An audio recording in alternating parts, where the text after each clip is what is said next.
আজকের গল্পে বলবো বন্ধুর হিজাবি মায়ের সাথে ঘটে যাওয়া সত্য ঘটনা। বাসর রাতে বন্ধুর হিজাবি মা বোরখা আর নিকাব গুটিয়ে যা করল আর কোনোদিন ভুলব না। আমি মেহেদি, বয়স ২৩ বছর। আমি একটি কলেজে পড়ছি, বিএসসি পদার্থবিজ্ঞান প্রথম বর্ষে। আমি আর আমার কিছু বন্ধু কলেজের পাশে মেস বানিয়ে থাকি। রকি, ফাহিম, শাকিল, শেহজাদ আমরা খুব কাছের বন্ধু। আমরা একসাথেই সবসময় সময় কাটাই। একদিন রুমে বসে সবাই আড্ডা দিচ্ছি, এমন সময় শাকিলের ফোন বেজে ওঠে। ফোন রিসিভ করতেই বুঝতে পারল শাকিলের নানাজান কথা বলছেন। ফোন কাটতেই শাকিলকে খুব বিচলিত দেখলাম। আমরা জিজ্ঞেস করলাম, কোনো সমস্যা হয়েছে কি বাসায়? ও বলল, মনে হচ্ছে সমস্যা একটা হয়েছে। তা না হলে নানাজান বাসায় জরুরি যাওয়ার জন্য এত তাগাদা দিত না। কথা বলতে বলতেই শাকিলের চোখ দিয়ে পানি বের হয়ে গেল এবং কাঁদতে কাঁদতে বলল, বাবা তো অসুস্থ ছিল, বাবার কিছু হলো কি না? এরপর শাকিল ব্যাগপত্র গুছিয়ে নিয়ে রেডি হলো বাসায় যাওয়ার জন্য। ফাহিম বলে উঠল, শাকিলকে একা পাঠানো ঠিক হবে না, ওর সাথে কারোর যাওয়া উচিত। আমি শেহজাদকে বললাম, তোর আর শাকিলের বাসা তো কাছাকাছি, তাই তোর কোনো কাজ না থাকলে তুই চাইলে যেতে পারিস। শেহজাদ বলল, আগামীকাল আমার টার্ম ফাইনাল, তাই আমার যাওয়া পসিবল না। তুই চাইলে যেতে পারিস, তোর তো এক্সামের ঝামেলা আপাতত নেই। আমি বললাম, আচ্ছা ঠিক আছে, আমিই ঘুরে আসি। এরপর ব্যাগ গুছিয়ে আমি আর শাকিল রওনা দিলাম ওর বাড়ির উদ্দেশ্যে। শাকিলের বাসায় যখন পৌঁছালাম তখন বিকাল হয়ে গিয়েছিল। বাসায় গিয়ে দেখি ওদের বাসায় কেউ নেই, বাসা একদম শুনশান নীরব। শাকিল বাড়ি যেতেই ওর মেজ চাচি আম্মা এসে বলল, শাকিল, তোমার বাবার কি মাথা গরম? সব কাজে কি মাথা গরম করলে চলে? শাকিল বলল, চাচি আম্মা, কি হয়েছে একটু বলবে? আমি তো কিছুই বুঝতে পারছি না। এবার উনি বললেন, কেন তুমি জানো না, তোমার বাবা রাগের মাথায় তোমার মাকে ৩ তালাক দিয়েছেন, তাই তোমার নানাজান এসে তোমার মাকে নিয়ে গেছেন এবং তোমার বাবা নিজ ভুল বুঝতে পেরে তিনি তোমার মাকে নিয়ে আসতে গেছেন। শাকিলের বাবা মা দুজনেই ধার্মিক। শাকিলের বাবার নাম মাওলানা আলমগীর হোসেন, বয়স ৫০, তিনি ব্যবসা করেন।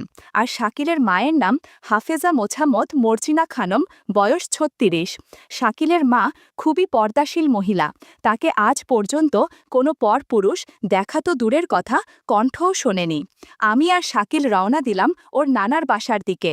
শাকিলের নানার বাসাটা শাকিলদের বাসা থেকে ২-৩ গ্রাম দূরে। সন্ধ্যা নাগাদ আমরা ওর নানার বাসায় পৌঁছালাম। বাসায় গিয়ে দেখলাম কয়েকজন দাড়ি পাঞ্জাবিওয়ালা পুরুষ মানুষ বসে গোল মিটিং করছে। আমাদের একটা রুমে বসতে দেওয়া হলো। এরপর শাকিল বলল, মেহেদি, তুই একটু রেস্ট কর, আমি একটু আব্বু আম্মুর সাথে দেখা করে আসি। এবার আমি পাশের খাটে শুয়ে পড়লাম এবং কিছুক্ষণের মধ্যে আমার হালকায় ঘুম এসে গেল। হঠাৎ শাকিলের ডাকে ঘুম ভেঙে গেল।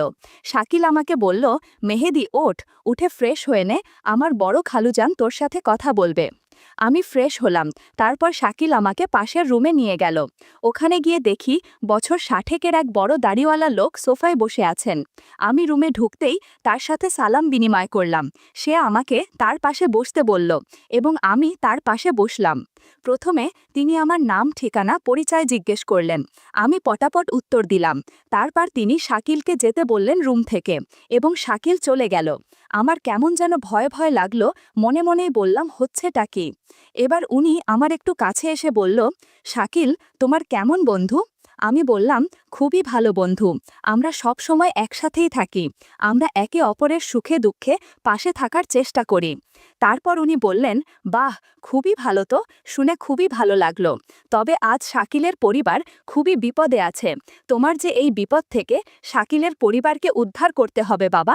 আমি বললাম, আঙ্কেল, কি সাহায্য করতে হবে বলেন, আর আমি এতে কী বা সাহায্য করতে পারি বুঝতে পারছি না। এবার আঙ্কেল বলল, তোমার অনেক কিছু করার আছে বাবা, সব তোমার সাধ্যের মধ্যেই আছে। তুমি কথা দাও, তুমি সাহায্য করবে এবং তোমার বন্ধুর পরিবারকে রক্ষা করবে। আমি বললাম, আমি কথা দিলাম আমার বন্ধুর পরিবারকে রক্ষা করব, কিন্তু আমাকে কি সাহায্য করতে হবে যদি একটু বলতেন আঙ্কেল।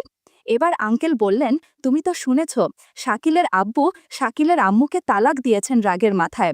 এখন শাকিলের আব্বু আবার শাকিলের মাকে নিতে চাই, কারণ সে রাগের মাথায় তালাক দিয়েছেন, এখন সে তার ভুল বুঝতে পেরেছে। কিন্তু চাইলেই সে শাকিলের মায়ের সাথে সংসার করতে পারবে না, কারণ ৩ তালাকের পর শাকিলের আম্মু ওর আব্বুর কাছে হারাম হয়ে গেছে। এখন একটি পথই খোলা আছে, শাকিলের মাকে অন্য একটি পুরুষের সাথে নিকাহ দিতে হবে এবং কিছুদিন তারা সংসার করবে। তারপর ওই পুরুষটি যদি শাকিলের আম্মুকে তালাক দেয়, তখনই শাকিলের আব্বুর জন্য হালাল হবে, অন্যথায় হবে না। আমি এবার বললাম, তাহলে তো বিষয়টা অনেক জটিল ব্যাপার আঙ্কেল। আঙ্কেল বলল, কোনো জটিল বিষয় না, তুমি রাজি থাকলে কোনো কিছু জটিল না। আমি বললাম, আঙ্কেল আমি কিছুই বুঝতে পারছি না, এখানে আমার রাজি হবার কি আছে? আঙ্কেল বলল, আমরা চাচ্ছি আজ রাতেই তোমার সাথে শাকিলের আম্মু মানে তোমার মর্জিনা আন্টির নিকাহ পড়িয়ে দিতে, তোমার কোনো আপত্তি না থাকলে। আমি শুনে হচকিয়ে গেলাম এবং রেগেমেগে বললাম, এটা কি বললেন আঙ্কেল? উনি তো আমার মায়ের বয়সী, আর তার চেয়েও বড় কথা উনি বন্ধুর আম্মু। আমি কিভাবে ওনাকে বিয়ে করি? এটা অসম্ভব। তিনি বললেন, তুমি কিন্তু কথা দিয়েছ, দয়া করে তুমি রাজি হয়ে যাও বাবা, কেউ কিচ্ছুটি জানবে না, আমরা সব কিছু গোপন রাখব, এটা আমাদের মান সম্মানের বিষয়। আমি মাথা নিচু করে বসে থাকলাম এবং ভাবছি কি করব। এবার আঙ্কেল আমার আরেকটু কাছে এসে মাথায় হাত বুলিয়ে আস্তে আস্তে বলল, এর আগে কি নারীর সাথে ঘনিষ্ঠ হবার সুযোগ হয়েছে তোমার? আমি বললাম, না আঙ্কেল। আঙ্কেল বলল, গুড বয়, তাহলে আর কি, কাজী ডেকে নিকাহটা পড়িয়ে ফেলি এখনই, তারপর তোমার মর্জিনা আন্টির ঘরে তোমাকে পাঠিয়ে দিব। রাত ভর সময় কাটিও মর্জিনার সাথে, দেখবে খুব ভালো লাগবে। তোমার মর্জিনা আন্টি ৩ সন্তানের জননী হলেও এখনও বেশ যুবতী আছে, তোমার কোনো সমস্যা হবে না। আর তোমার যদি বেশি ভালো লেগে যায়, তাহলে তোমাকে মর্জিনার স্থায়ী স্বামী হিসাবে রেখে দিব। শাকিলের খালুর সাথে কথা শেষ হওয়ার পরে আমি পূর্বের রুমে ফিরে যাই এবং তার আধা ঘন্টা পরে একটি ছেলে আমার রুমে প্রবেশ করে। ছেলেটি শাকিলের খালাতো ভাই। ছেলেটি আমাকে একটি কাপড়ের ব্যাগ ও ১ গ্লাস শরবত দিয়ে বলে, শরবতটা খেয়ে নিয়ে গোসল সেরে এই কাপড়গুলো পরে নিন। আমি শরবতটি এক ঢোকে খেয়ে নিলাম, তারপর গোসল সেরে ফেললাম। ছেলেটির দেওয়া পাঞ্জাবি পায়জামাগুলো পরে ফেলে কিছুক্ষণ না যেতেই আমার কেমন যেন অনুভব হলো। আমার জাদুর লাঠি কেমন যেন করছিল, তবে আমি বুঝতে পারলাম সবই ওই শরবতের কারসাজি। রাত ১১টা নাগাদ আমার রুমে ২-৩ জন লোক সহ কাজী সাহেব হাজির হলেন। ওই লোকগুলোর মধ্যে ওই খালুজান ছিলেন বিয়ের উকিল। তিনি এসে বললেন, মোছাম্মদ মর্জিনা খানম কবুল বলেছেন। এবার বাজি শুরু করলেন। হোগলডাঙ্গা নিবাসী মোহাম্মদ শমশের আলীর মেজকন্যা মোছাম্মদ মর্জিনা খানমকে ৫০,০০০ টাকায় নিকাহ করতে রাজি আছেন? আমি বললাম, হ্যাঁ রাজি। সাথে সাথে সবাই শুকরিয়া আদায় করল। কিছুক্ষণের মধ্যেই রাতের খাবার চলে আসলো। ৫-৭ জন পুরুষ মানুষ যারা ছিলেন সবাই এক টেবিলে বসেই খেয়ে নিলাম। খাবার সার্ভ করে দিল শাকিল ও তার মামাতো আর খালাতো ভাই। খাওয়া দাওয়া শেষ করে সবাই ড্রয়িং রুমের সোফায় বসে বিশ্রাম নিচ্ছিলাম। এমন সময় শাকিলের বড় খালুজান একজনকে বলল, আলিফকে ডাক আর নোভাকে নিয়ে আয়। তারপর দেখলাম একটি অল্প বয়সী ছেলে হাজির হলো। এবার ওই খালু বলে উঠলেন, আলিফ, নতুন বাবাকে সালাম দাও। ছেলেটি আমার সাথে সালাম বিনিময় করল। বুঝতে পারলাম ছেলেটি শাকিলের ছোট ভাই। কিন্তু শাকিলের ছোট বোন নোভা ওর নানির কাছে ঘুমিয়ে গেছে, তাই আসতে পারেনি। এবার শাকিলের খালু আমাকে বলল, এই যে মেহেদি ভাই, আপনার বিবি যান তো বাসর ঘরে আপনার জন্য অপেক্ষা করছে, চলুন আপনাকে দিয়ে আসি। আমিও উঠে পড়লাম, কারণ আমার অবস্থা খুবই খারাপ। ওই শরবত খেয়ে অলরেডি শক্ত হয়ে আছে। আমি ওনার সাথে বাসর ঘরের উদ্দেশ্যে রওনা দিলাম। ২য় তলার কর্নার রুমে আমাকে ঢুকিয়ে দেওয়া হলো। আমি ঢুকেই দেখলাম আপাদমস্তক কালো, খিমারে ও হাতমোজা পরিহিত একটা স্বাস্থ্যবান মহিলা চুপ করে বসে আছেন। তিনি আর কেউ নন, তিনি হলেন আমার প্রিয়তমা স্ত্রী হাফেজা মোছাম্মদ মর্জিনা খানম। ঘরে ঢুকেই সালাম বিনিময় করলাম দুজনেই। তারপর আমি বললাম, কেমন আছেন?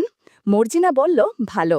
ওনাকে দেখে অনেক বিচলিত মনে হলো এবং ভয়ে থরথর করে কাঁপছেন ও ঘেমে একাকার হয়ে গেছেন। এদিকে আমার অবস্থা করুণ। আমি একটু এগিয়ে গিয়ে ওনার পাশে বসলাম আর পট পট করে ওনার মুখের নেকাব খুলে ফেললাম। ও মাই গড, মর্জিনা খানম যে এত সুন্দরী আমি কখনোই ভাবিনি। আসলে হিজাবি নারীরা যেন অসম্ভব সুন্দরী এবং আকর্ষণীয় হয়। কি কপাল, এই এলাকার নামকরা মৌলবীর হিসাবে বিবিকে আজ আমি নিকাহ করেছি। জমিয়ে গল্প করা যাবে। আমি আর নিজেকে সামলাতে পারলাম না, তার সাথে গল্প করতে শুরু করলাম। উনি একটু ইতস্তত বোধ করলেন। প্রায় 10 মিনিট পর তার বোরখা হাত মোজা একপাশে রাখতে বললাম। এমন সময় মর্জিনা বলে উঠল, প্লিজ আজকে যা হয়েছে ততটুকুই থাক। আমি খুব আনইজি ফিল করছি, কারণ আমি আমার স্বামী ছাড়া কোনো পুরুষের পাশে থাকা তো দূরের কথা, কথাও বলিনি। আমি বললাম, দেখুন আপনার সাথে আমার নিকাহ হয়েছে, প্লিজ আপনি বিষয়টা একটু ভেবে দেখেন। এবার তিনি বিরক্তির সুরেন বললেন, আচ্ছা ঠিক আছে, তবে আগেই আমি বোরখা আর নেকাব একপাশে রেখেছি, এখন ম্যাক্সি আর পেটিকোট ছাড়া থাকতে পারবো না। আমার একটু আনইজি ফিল হচ্ছে। আসলে আমি অনেকদিন যাবৎ স্বামীর সাথে গল্প করি না। আর হ্যাঁ, নারকেল তেল ব্যবহার করবেন। আমি বললাম, আচ্ছা ঠিক আছে, আমি দেখছি। আমি রুমে নারকেল তেল বা ভ্যাসলিন খুঁজলাম, কিন্তু পেলাম না। তাই সরাসরি শাকিলের কাছে ফোন দিলাম, কারণ আমার মাথা ঠিক নেই আর তর সইছে, আমার মনে হচ্ছে পাগল হয়ে যাব। সাথে সাথেই শাকিল ফোন ধরল, বলল, দোস্ত বল কি খবর। আমি বললাম, বন্ধু তোমার রুমে কোনো নারকেল তেলের শিশি আছে, থাকলে একটু এই রুমে দিয়ে যা।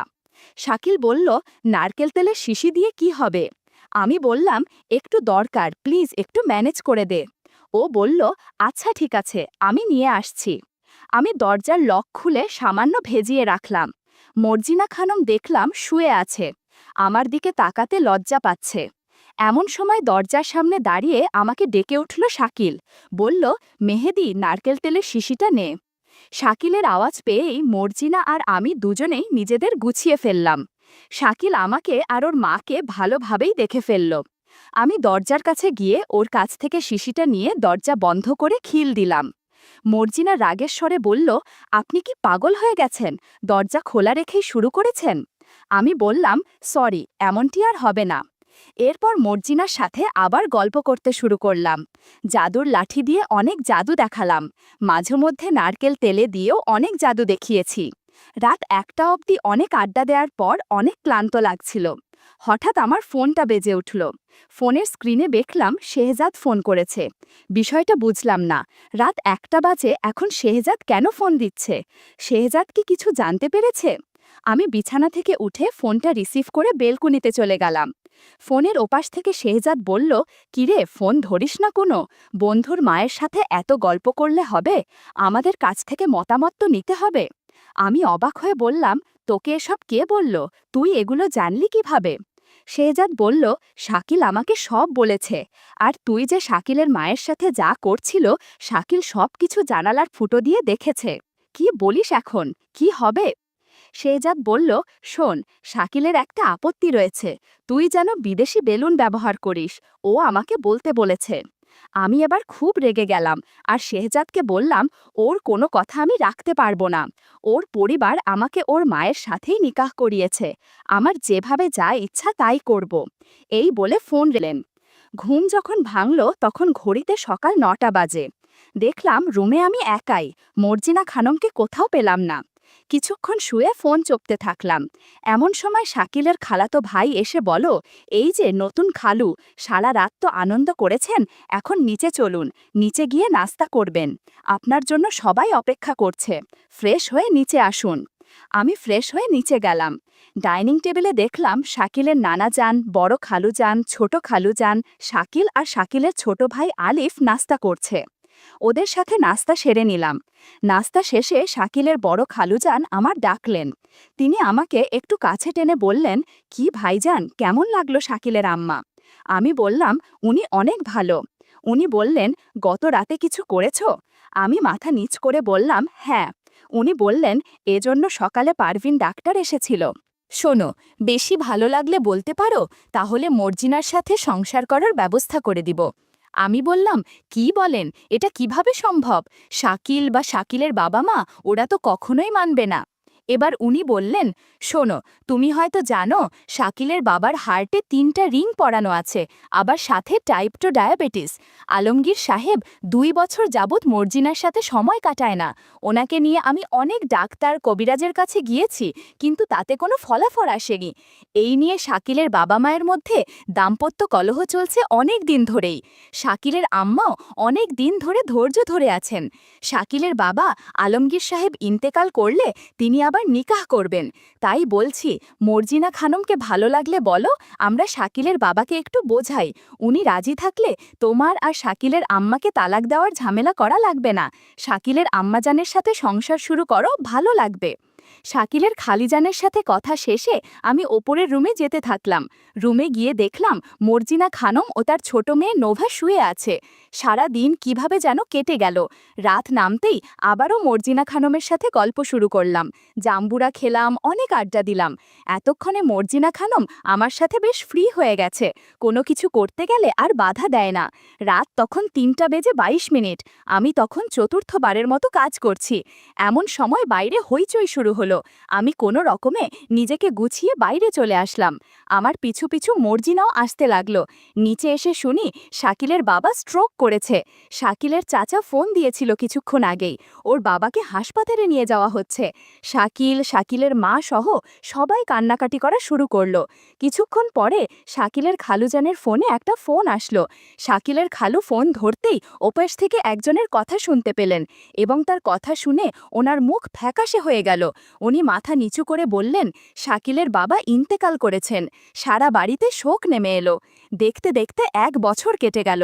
মর্জিনা খানম আর আমার একটা ফুটফুটে ছেলে সন্তান হলো, দেখতে একদম আমার মতোই। এই কথা শুনে অভিমানে দেশ ছেড়ে অস্ট্রেলিয়া গমন করেছে শাকিল 6 মাস হলো, আর থাকবেই বা কি করে এখানে। আমি এদিকে দিন রাত মর্জিনা খানমের সাথে সময় কাটাচ্ছি। মর্জিনা খানম এখন আমাকে ওগো শুনছো বলেই ডাকে।